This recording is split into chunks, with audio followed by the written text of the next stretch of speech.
Todos vamos a hablar justamente de la gestión pública. Hoy hay data justamente del Ministerio de Economía y Finanzas señalando que en octubre ha habido una caída en la inversión pública. Y esto es importante analizarlo y ponerlo sobre la mesa porque cuando hablamos de inversión pública estamos hablando de gastos que hace el Estado justamente para cerrar estas brechas, ¿no? Y usted lo puede ver en carreteras, en implementación en hospitales, en colegios, en una muy buena infraestructura. No estamos avanzando como quisiéramos. Y hoy vamos a tratar de analizar qué es esto de la gestión pública y cómo esto podría, digamos, gatillar y tener y hacer que la inversión pública tenga un buen papel en lo que queda del 2023 y arrancar, por supuesto, el 2024. Paola Bustamante, directora de Evidencia, está con nosotras. Paola, ¿cómo estás? Bienvenida. Muchas gracias por la invitación. Buenas tardes. A ver, en principio hay muchos retos en términos de gestión pública, pero quería empezar aterrizando este concepto para que nos puedan entender en casa. ¿Qué entendemos nosotros por gestión pública? Bueno, gestión pública es exactamente brindar el servicio, el bien, la atención al ciudadano. Hay definiciones que se hacen desde el Estado para, por ejemplo, dotar de mayor servicio de agua y desagüe a las familias y por lo tanto la gestión pública lo que hace es implementar esas decisiones a través de proyectos de inversión pública, a través de sistemas, por ejemplo, de servicios de cloración de agua, de tal manera que eso implique que el ciudadano pueda recibir el servicio. Entonces, la gestión pública es aquella acción o actividad que realizan quienes trabajan en el Estado en los diferentes niveles de gobierno. Hablamos de gobierno local, regional, nacional, el legislativo, el sistema de administración de justicia. Entonces, todo lo que implica el aparato del Estado. Ahora, esta caída, digamos, esto es un mes que cae ya, me parece es la tercera vez que cae la inversión pública en nuestro país este 2023. Paola, cayó primero 10, luego 5% y ahora 4% en el mes de octubre. La justificación inmediata o la explicación inmediata por la que cae una inversión pública en el país es la alta rotación de ministerios, de directores. Una de las causas de la caída en inversión pública definitivamente está vinculada con la alta rotación de quienes toman decisiones en el sector público. Cuando hay un cambio de un ministro sectorial, cambian automáticamente viceministros, cambian jefes de gabinete, cambian secretarios generales y así directores generales, y eso implica volver a comenzar si es que no se toma en cuenta la planificación previa que debería existir siendo un solo gobierno. En segundo lugar, cuando hablamos ya de proyectos de inversión, tenemos proyectos de inversión en los ministerios, en los gobiernos regionales y en los gobiernos locales. Y muchos problemas que tenemos para inversión pública no solo están relacionados con el cambio de gestión. Efectivamente, hay proyectos que son buenos, cambia la autoridad y los desechan. Pero también hay proyectos que están mal elaborados. Lo que nosotros desde Evidencia, por ejemplo, hemos identificado a través del equipo de consultoría, cuando han identificado algunos proyectos, vemos que están mal elaborados los perfiles, están mal elaborados los expedientes técnicos, además de que toma un proceso largo el elaborarlos o reelaborarlos. Por lo tanto, ahí ya se tiene también, no es un tema de 2 o 3 meses, probablemente puede tomar 1 año o 1 año y medio elaborar el expediente o rehacerlo nuevamente. Claro, y si le sumas la rotación probablemente de perfiles o de cabezas importantes, retrasas todavía más. Mucho más porque muchas veces no se toma en cuenta los proyectos que ya existen o que ya están en perfil o están en expediente técnico, sino se comienza de cero con nuevos. Entonces también eso implica que va a haber un atraso y probablemente muchas autoridades, antes de sentarse en la silla, como digo, piensan que llegar y plantear nuevos proyectos es cuestión de corto tiempo y no necesariamente. Deberían las autoridades mirar qué cosa tienen en el banco, qué está bien en el banco de proyectos y si efectivamente suma a cerrar las brechas en acceso a servicios básicos, pues avanzar con esos proyectos. Se nos viene ya esto del fenómeno del Niño. Hay un presupuesto que ha asignado el gobierno. La Contraloría hizo un informe muy interesante, la verdad, respecto al lento avance, digamos, que se está haciendo en términos de ejecución. No estamos llegando ni siquiera a la cuarta parte del dinero que ha dado el Ejecutivo para esto. A ver, ¿no tenemos ese sentido de urgencia?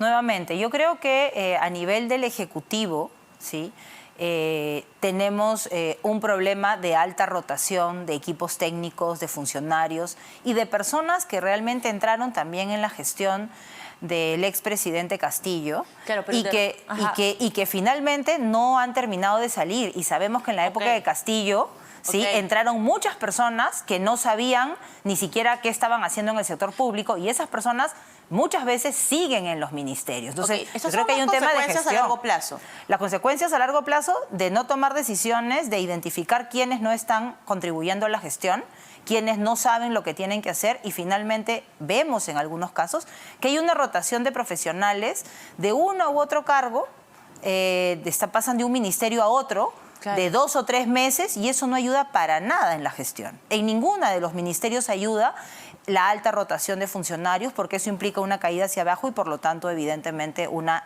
falta de ejecución de recursos. ¿Qué pasa con el dinero, Paola, que no se ejecuta? ¿No? Que siempre al cierre del año solemos ver el portal amigable del portal de transparencia, del Ministerio de Economía y Finanzas, y salen, pues, ¿no? Ese gobierno ejecutó al 70%, el 80%, pero ¿qué pasa con ese porcentaje restante que no se ejecuta? ¿Regresa a las arcas? ¿Cuál es la explicación? Bueno, lo primero es que los recursos regresan a Tesoro Público. Es decir, si un ministerio dejó sin ejecutar 20, 30, 40, 50 millones, esos recursos regresan al Tesoro. No es que se queden en el ministerio para que lo puedan ejecutar al año siguiente. Entonces, normalmente en el sector público decimos perdemos los recursos, porque si se pierden, si bien es cierto, se quedan en Tesoro, ya lo pierde el sector. Si no lo hicimos este año, con la plata que me den el próximo, podremos hacer aquello que tenemos que hacer el próximo año, pero lo pendiente de no va a alcanzar, porque además el Ministerio de Economía y Finanzas, para asignar recursos, mira la ejecución a mayo. Ojo, el Ministerio de Economía evalúa cómo va la ejecución de cada ministerio, de cada entidad pública a mayo. En función a la ejecución de mayo respecto al presupuesto que se le dio, si te dieron 100 y en mayo solo has ejecutado o comprometido, que también tiene que ver con firmas de contratos, el 30%, definitivamente el presupuesto para el año siguiente no va a ser ese mismo 100, van a reducirlo, porque parten por la premisa de que no van a llegar a ejecutar oportunamente todo. Entonces, eso va a afectar. Y si además no gastas eso que te dieron, tiene un impacto también luego en que no vas a poder ejecutar todo lo que tienes planificado. Yo recuerdo una conferencia del ministro de Economía, Alex Contreras, me parece que fue una entrevista acá en RPP, y él señalaba que la estrategia que se estaba diseñando desde el ministerio era colocar, ¿no?, enviar técnicos a estos lugares para tratar de gatillar el gasto. Pero, ¿esto es una buena solución? O sea, ¿es de verdad la medicina ideal para esta enfermedad que tenemos nosotros? Porque estos técnicos van a regresar en algún momento de donde fueron, digamos, sacados. Entonces, no sé si de repente es la salida más viable. Bueno, yo creo que el acompañamiento y la asistencia técnica a gobiernos locales y a gobiernos regionales es necesaria. ¿Sí? Es necesaria.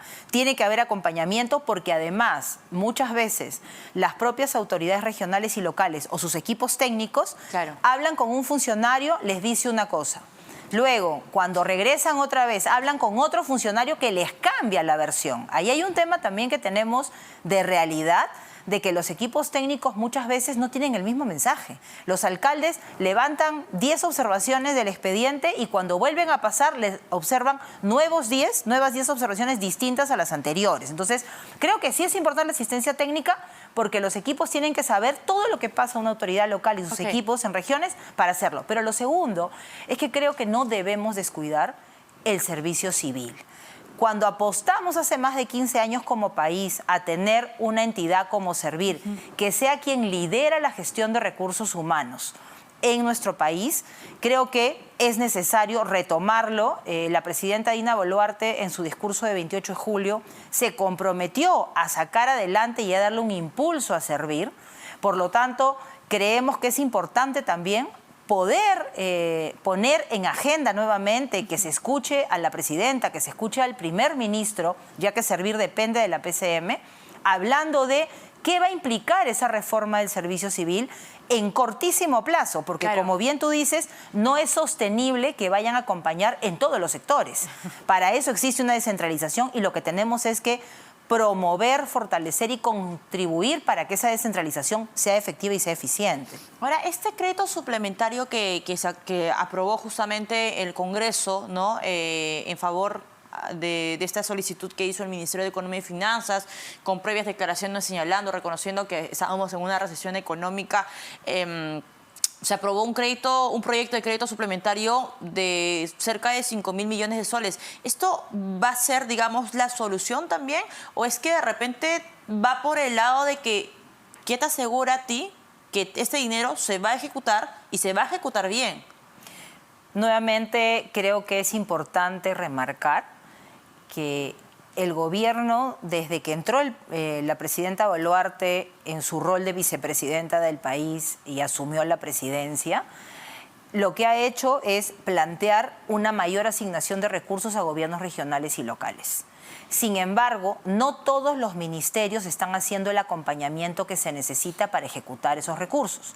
Por ejemplo, ¿no?, dentro de esos 5.000 millones, un ejemplo muy concreto es un tema que nos preocupa a todos, que es la anemia. 4 de cada 10 niños menores de 3 años, entre 6 meses y 36 meses, tiene anemia. 4 de cada 10 en el Perú. Y ojo, no estamos discriminando si son rurales o urbanos. En promedio, cada 4 de cada 10. Sin embargo, si nos concentramos en los niños entre 6 meses y 11 meses, 7 de cada 10 niños que viven en ámbito rural o urbano, es así de grave, tienen anemia. Fueron 67 millones más 63 millones que se asignaron hasta ahora para que los alcaldes, ¿no?, por ejemplo, contraten personas que vayan casa por casa a visitas domiciliarias, los actores sociales. ¿Hubo un incremento de presupuesto? Hubo un incremento durante el año a 63 millones, comenzó de 27 millones y se incrementó a 63. Hace una semana la ejecución de esos 63 millones estaba en el 50%, 31 millones siendo la anemia un tema prioritario. Acaban dentro de los 5.000 millones aprobar 34 millones más. Es una buena noticia porque va para lucha contra la anemia. Volvemos a que sumen 65 millones en 2 meses. Si el gobierno no acompaña las acciones de los gobiernos locales, el Ministerio de Salud, el Ministerio de Inclusión Social, porque estrategias existen. El tema es cómo acompañas, cómo garantizas que ese alcalde contrate y generen las condiciones desde contrataciones, desde abastecimientos, generen las condiciones para contratar a un ejército de personas que salgan casa por casa. Y digo ejército porque son 65 millones para todo el país, para contratar personal que vaya a dar consejería casa por casa, viendo a cada niño. Ya no podemos seguir hablando de promedio. 7 de cada 10. Bueno, ¿quiénes serán esos 7? Bueno, es altamente probable que muchas de las personas que nos están viendo y escuchando hoy tengan niños con anemia y no sean conscientes de la gravedad de lo que implica la anemia. La anemia frena el desarrollo cognitivo de nuestros niños. ¿Eso está en manos de MIDIS? Está en manos de MIDIS y de MINSA. ¿Sí? Entonces, ahí una alerta, una recomendación importante. La estrategia de gestión territorial primero a la infancia para trabajar reducción de anemia, así como otros temas en primera infancia, habla de que las autoridades locales tienen que crear una instancia de articulación local, la famosa IAL. Pero necesitan estar enterados de lo que pasa, necesitan saber que esos presupuestos están llegando, necesitan saber cómo hacerlo y para eso el despliegue de los equipos técnicos es sumamente importante. Por lo tanto, Valeria, el reto para el gobierno no solamente es transferir dinero por aprobación del Congreso, es acompañar en el marco del proceso de centralización para que esos recursos se ejecuten adecuadamente en estos escasos 2 meses que quedan para acabar el año. Y vamos a ver porque no sé si de repente la evidencia nos acompañe, ¿no?, en la certeza de que esto se va a cumplir en estos 2 últimos meses, porque tampoco la idea es tratar de aprobar a la locada. De que se gaste como sea, no. Exacto. Y hay otro tema, que el tema de la pobreza, que probablemente se dispare o crezca este 2023 y sea así, digamos, una tendencia similar en el 2024, y creo que la anemia que él ha puesto sobre la mesa acertadamente, Paola, va a ser uno de los puntos en agenda que va a tener el gobierno. Es parte del círculo de la pobreza que se repite porque nuestros niños no terminan el colegio, porque no entienden lo que leen, porque se frustran y comenzamos, la única manera de salir adelante es con educación. Por lo tanto, si nuestros niños no están preparados, no comprenden lo que leen, no realizan operaciones matemáticas, eso va a afectar su desarrollo en la escuela y por lo tanto muchos abandonarán. ¿Eso qué significa? ¿En qué van a trabajar? ¿Cómo se van a desarrollar? Y volvemos al círculo de la pobreza que lamentablemente todos los datos nos indican que va a aumentar para el próximo año. Paola Bustamante, directora de Evidenza, gracias por acompañarnos.